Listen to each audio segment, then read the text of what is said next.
Betul itu kak, soal rencana mau membunuh suami kakak. Apa kakak ini cuma manfaatin Bang Jeffrey aja? Soalnya setahu saya Bang Jeffrey itu orangnya lurus. Gak pernah neko-neko dari dulu. Seriuslah kakak dek sama abang kau ini. Kamu memang rencana itu udah mau menikah, bukan main-main. Kakak itu udah gak tahan dek sama Bang Jamal. Kalau kau serius bantu kakak, kalau kau siap, kakak kasih kau uang 100 juta. Iya mau sih kak. Tapi kakak nggak manfaatin Bang Jeffrey aja.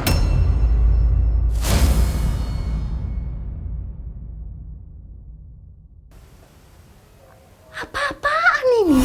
Kenapa itu mukanya dan lehernya ada memar? Astaga. Maaf kak, mungkin tadi terlalu kuat aku nekannya.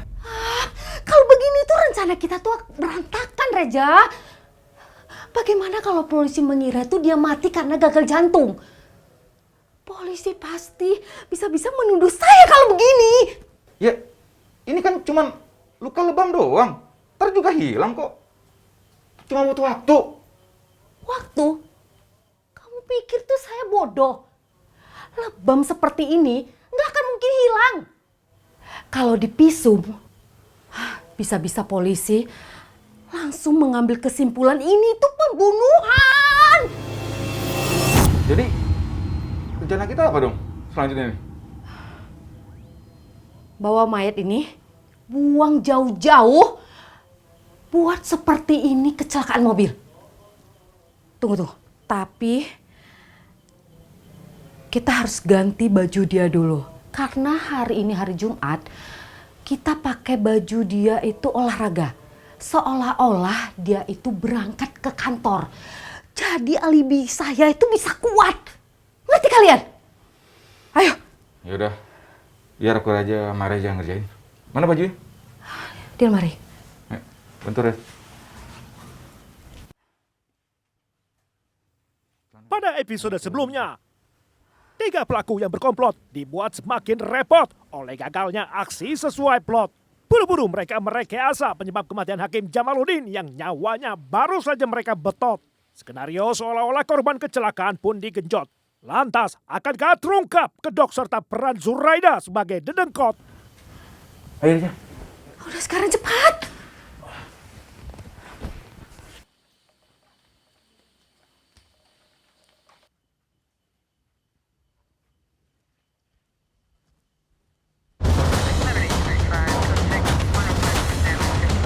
All weapons are holstered and stamped in. Line is clear.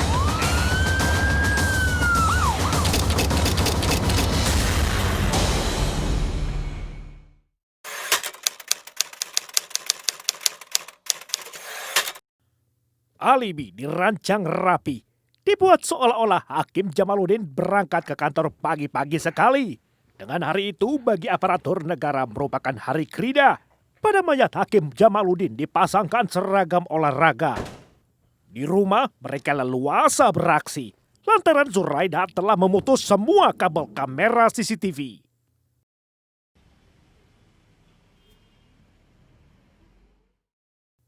Adrenalin memacu nyali Jeffrey yang diimpit cemas dan rasa ngeri. 55 menit 25 km mereka membawa lari. Dari Medan ke Kabupaten Deli Serdang mereka warawiri. Bang, lompat bang, ayo. Ayo lompat bang. Sinting, Jeffrey nekat melompat berguling-guling. Membiarkan mobil berisi mayat Hakim Jamaluddin terus menggelinding. Sesudahnya, keduanya kabur pontang-panting.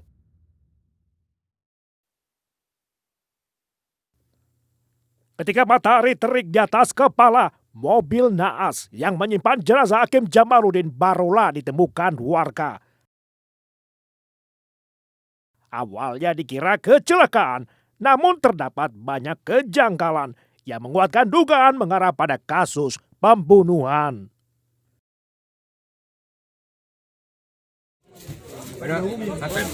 Itu handphone itu. Handphoneku bang. Oh, bukan handphone apa? Remote mobilnya, remote mobil. Pertama, semua barang pribadi korban masih ada. Kedua, posisi korban terkapar di lantai kursi barisan tengah.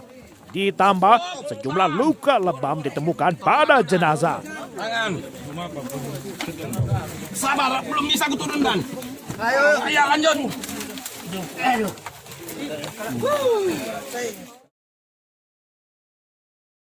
Identitasnya terungkap kemudian, ialah Jamaluddin, seorang hakim senior Pengadilan Negeri Medan.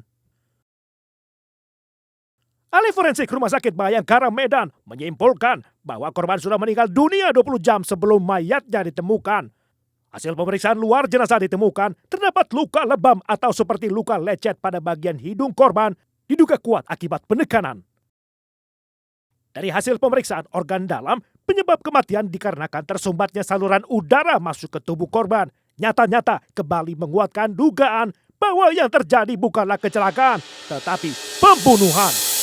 Karena kan dari otopsi 20 jam sebelumnya, artinya kan semakin dekat Pak, apa mengarah ke orang dekat seperti apa Pak? Tapi harus kita mau menduga orang sebagai pelaku itu kan tidak boleh gegabah. Jadi kita dalami semua alibi, kita periksa semua alat bukti yang ada. Mohon doa restu mudah-mudahan segera kita bisa ungkap pelakunya.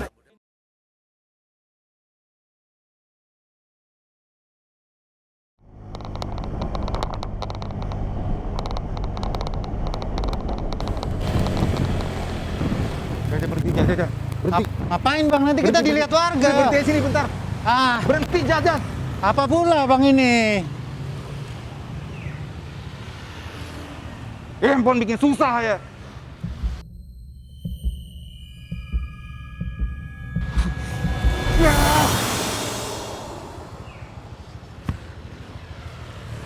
Buruan.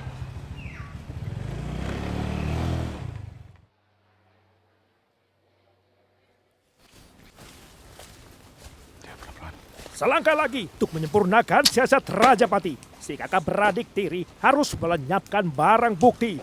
Dengan segala kostum mereka lempar ke api, maka lapanglah hati. Mudah-mudahan lancar ya bang. Pengen kali aku umroh. Nggak tahu lah aja. Aku cemas juga nih. Masih cemas aku. Aku nggak tahu. Aku takut masuk penjara aja. Aku nggak ngebayangin. Tenang lah bang. Abang lihat tuh. Semua barang bukti udah kita bakar. Abang itu nggak usah khawatir. Abang harusnya senang. Karena abang dan Kak Zuraida sebentar lagi akan menikah. Udahlah. Ayolah. Kita bakar lagi nih. Di balik kemenangan si pembunuh bayaran, kematian Hakim Jamaluddin menuai tangis ratapan, bahkan kecaman.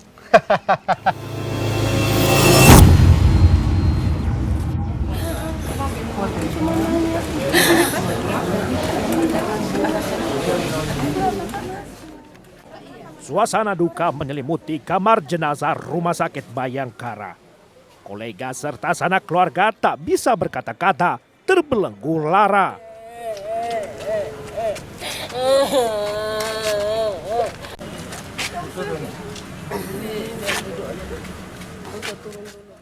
Istri Hakim Jamaluddin, Zuraida Hanum, juga menunjukkan dirinya lemas punah tenaga. Tak putus-putus jatuhnya air mata.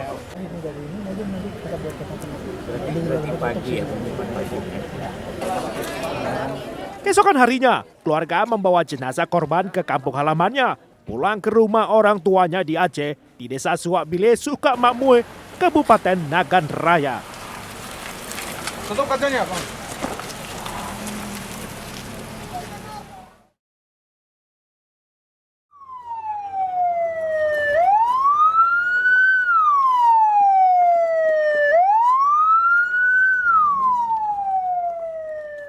Kalau setahu saya enggak, itulah selain yang pernah menabrak pagar itu pun belum saya pastikan apa ini bentuk teror atau memang dia tidak sengaja. Kalau yang saya tahu, apa mungkin memang suami saya ini menutupi saya atau memang itu tidak pernah ada teror, itu saya tidak tahu. Kalau pesan terakhirnya dia izin ke bandara? Pesan terakhirnya ya. Saya pergi agak cepat karena harus ke bandara dulu gitu. Ke bandara dulu, nanti langsung ke kantor dan langsung bawa baju gantinya, artinya dia nggak balik lagi ke rumah. harapan kita sendiri Bu apa terkait kasus ini? Kalau harapan saya sendiri ya semoga pihak berwajib yang berwenang cepat bisa mengungkap apa yang menjadi misteri ini.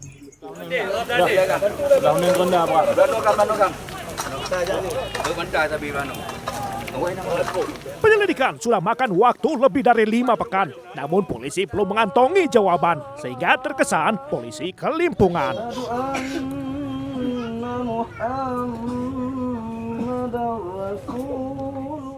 Sementara berita utama media massa ramai bermunculan bahwa istri korban Zuraidah Hanum diduga kuat dalam pembunuhan.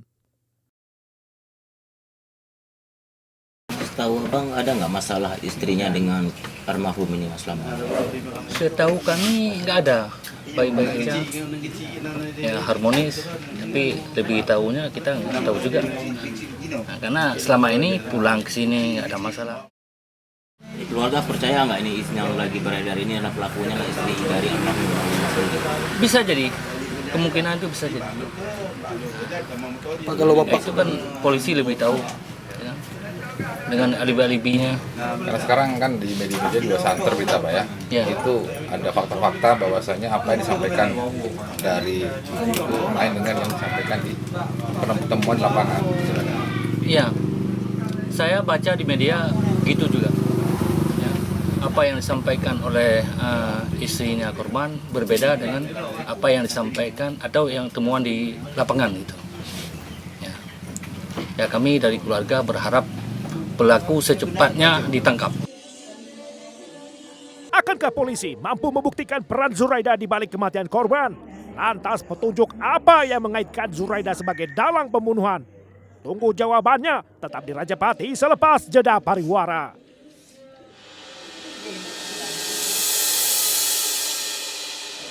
Pak, maaf Pak.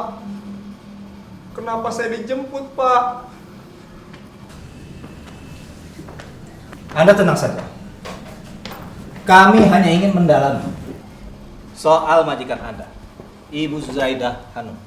50 saksi sudah dimintai keterangan oleh polisi. Beberapa diantaranya diperiksa berulang kali untuk mendalami informasi.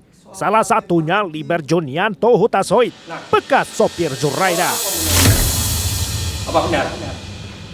Anda pernah ditawari imbalan jika mau melakukan pembunuhan? Jawab dengan jujur, karena semua keterangan kamu dicatat di sini. Di mana ya Pak? Sebentar ya Pak, saya ingat-ingat dulu.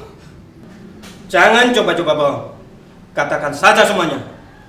Jika kamu memang tidak bersalah, kamu tidak perlu takut. Ya pernah Pak. Aduh. Oh ya, kapan? Ayo bicara. Atau Anda ikut terlibat juga kan? Ya kan? Enggak Pak. Saya nggak terlibat Pak. Sumpah Pak, demi Tuhan Pak. Tapi Bu Zuraidah pernah menawari saya Pak. Nah, bagaimana itu ceritanya Liber? Katakan semuanya. Jangan kamu tutup-tutupin Liber. Iya Pak. Jadi begini Pak, Bu Zuraidah pernah menawari saya uang sebesar 100 juta rupiah Pak. Tapi saya harus bersedia membunuh Pak Hakim Pak. Apa Anda ingat? Kapan dia menawarkan itu? Saya lupa Pak. Tapi seingat saya Bu Zuraidah sudah 5 kali Pak menawari saya Pak. Saya lupa Pak. Oke Liber. Apa Anda bersedia menjadi saksi di pengadilan? Bersedia sajalah.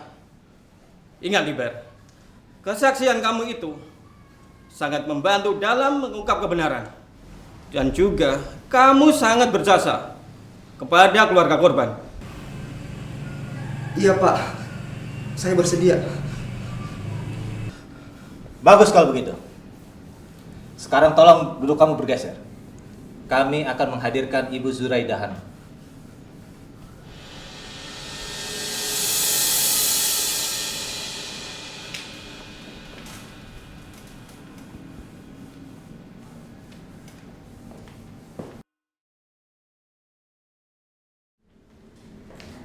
Silakan. Silakan duduk. Iya, Pak.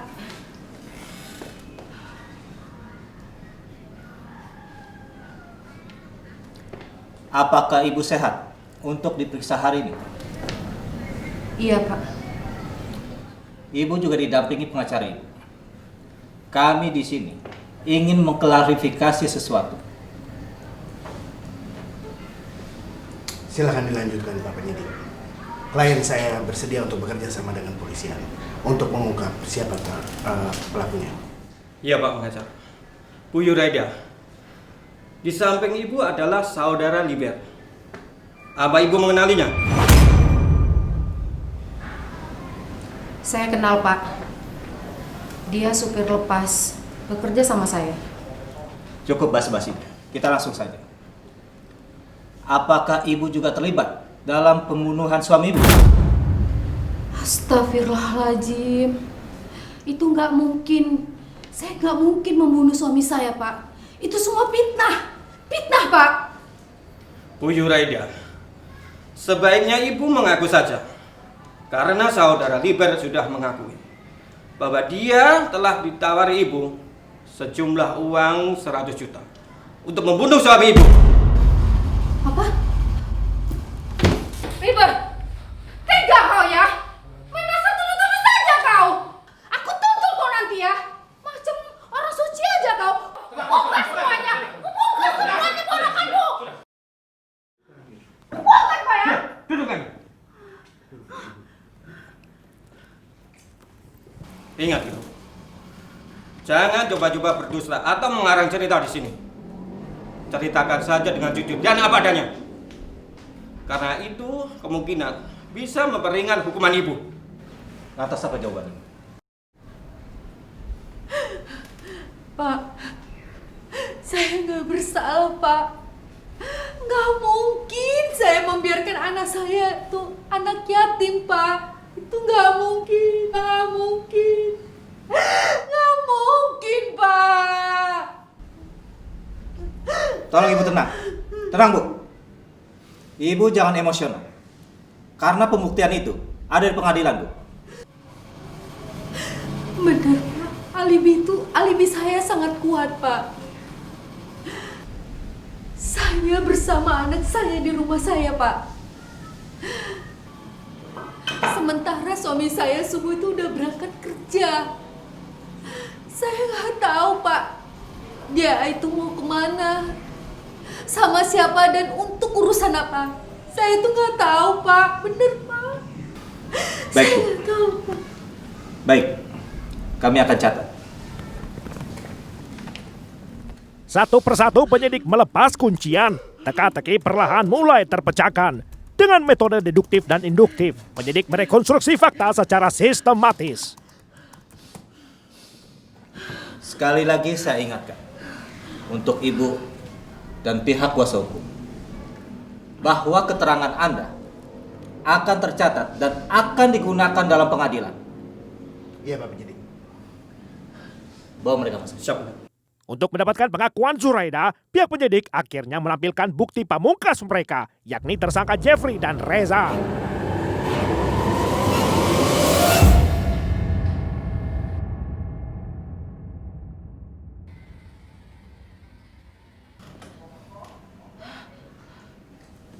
Bu. Pak Penyidik, saya mohon dispensasi waktu, Pak. Karena klien saya tidak bisa melanjutkan untuk diperiksa hari ini. Baik, Pak. Kita rehat dulu. Setelah Ibu Zuraida siuman, kita lanjutkan kembali. Baik, Pak. Terima kasih, Pak. Sama. Kalian berdua duduk. Status Zuraida pun ditetapkan polisi sebagai tersangka, serupa dengan Jeffrey dan Reza. Zuraida, Jeffrey dan Reza didakwa dalam dua berkas berbeda. Pasal pembunuhan berencana menjerat ketiganya dengan ancaman hukuman minimal 20 tahun penjara. Ketiga tersangka langsung dijebloskan ke dalam tahanan Polda. Sementara kasus bergulir, Zuraida melalui pengacaranya mencoba langkah terakhir, berharap Liber sang bekas sopir Zuraida bersedia menganulir. Hei, Liber kawan. Tunggu. Kita bicara dulu sebentar ya. Sebentar.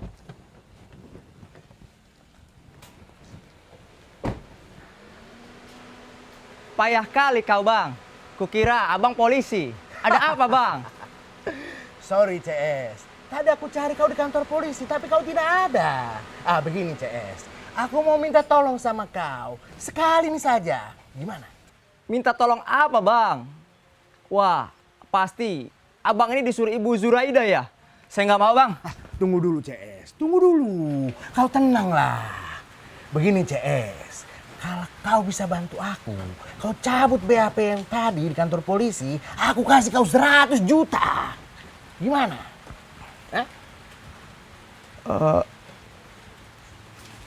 Gimana ya, Bang? Aduh, abang serius kah? Kau pikir-pikir sajalah dulu, CS. Tenangkan pikiran kau. Kau pikir-pikir dulu sampai kau yakin, baru kau hubungi aku. Ini kartu namaku. Nanti kalau kau setuju, kau cabut BAP-nya, kau hubungi aku, ya. Jangan lupa, kau hubungi aku, CS. Jurus Zuraida terakhir, kemudian mubazir. Zuraida CS kandas di titik nadir. Lantaran Liber ternyata mempertahankan keterangannya, sehingga Zuraida CS tetap terancam hukuman penjara.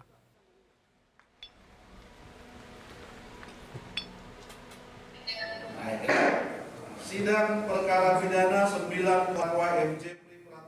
Majelis Hakim Pengadilan Negeri Medan pada akhirnya menyatakan Zuraida Hanum telah terbukti bersalah mendalangi pembunuhan. Majelis Hakim bulat memutuskan Zuraida dihukum mati. Sah ditetapkan. Salah satu pertimbangan yang memberatkan, status Zuraida merupakan anggota Dharma Yukti Karini, wanita Pengadilan Negeri Medan. Pula, selama pemeriksaan Zuraida tak menunjukkan rasa penyesalan.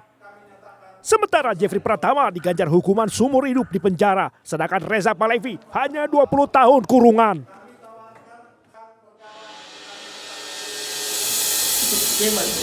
Putusan ini.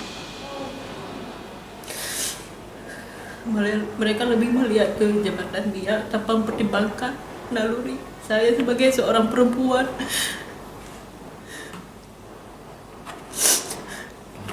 Yang padahal mereka juga terlahir dari rahim perempuan, tapi mereka tidak bisa sedikit aja punya hati nurani.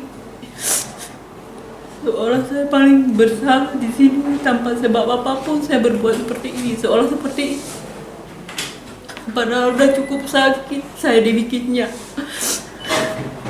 Polisi sudah memanggil beberapa perempuan-perempuannya itu, memang untuk di persidangan nggak ada orang itu, nggak ada yang mau, tapi polisi tahu nama-nama mereka yang sudah dipanggil itu, perempuan-perempuan yang dia pakai, yang dia belikan mobil, yang dia biayai, yang dia sering transfer uang.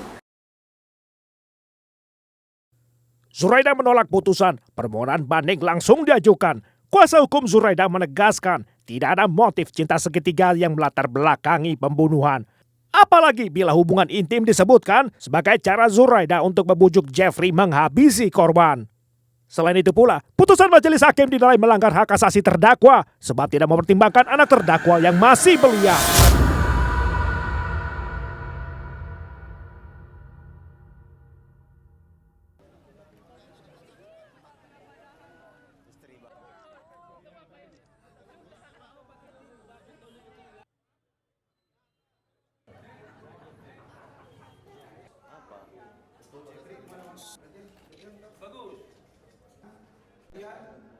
Jeffrey tak cuma manfaati Bang Jeffrey, karena setahu